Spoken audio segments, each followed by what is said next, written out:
Okay, so let's continue talking about the functions for this assignment. So now let's talk about the next function, which is divRem.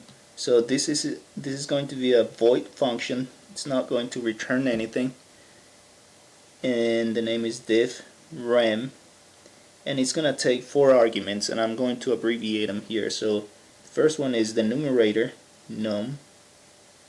It's an integer. Second one is the divisor, int div, and then the other two are gonna be the quotient and remainder as pointers. So let's name those q and int star r. Okay, so this function is a very simple one. It actually depends on how you want to implement it. It's simply supposed to compute the quotient and the remainder of the numerator and divisor. So let's suppose that the numerator happens to be 7, for example, and then the divisor happens to be 2. Well, so the quotient 7 divided by 2 is 3, and then the remainder is going to be 3 times 2 is 6, so to 7 there's 1.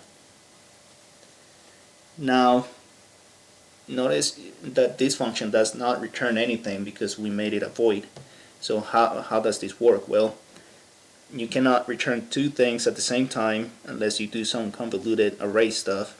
So in order to return the and return, but not strictly in technical return, how do we return these 2 things at the same time, the quotient and the remainder?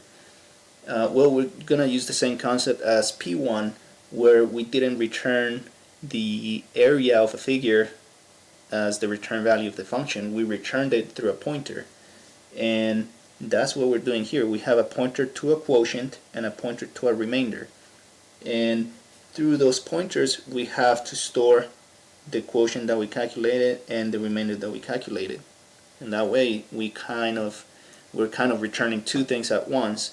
So basically we're using the same concept as P1, and I'm not gonna go further into it. You should have a good understanding of it by now.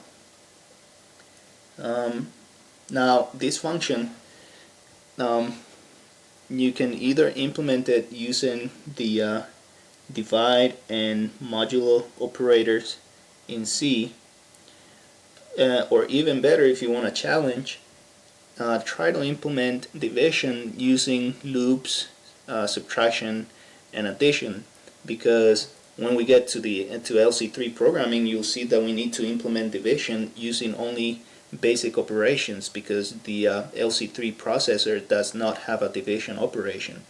So that will be a good practice for then, but you're free to implement it however you want. We're not going to check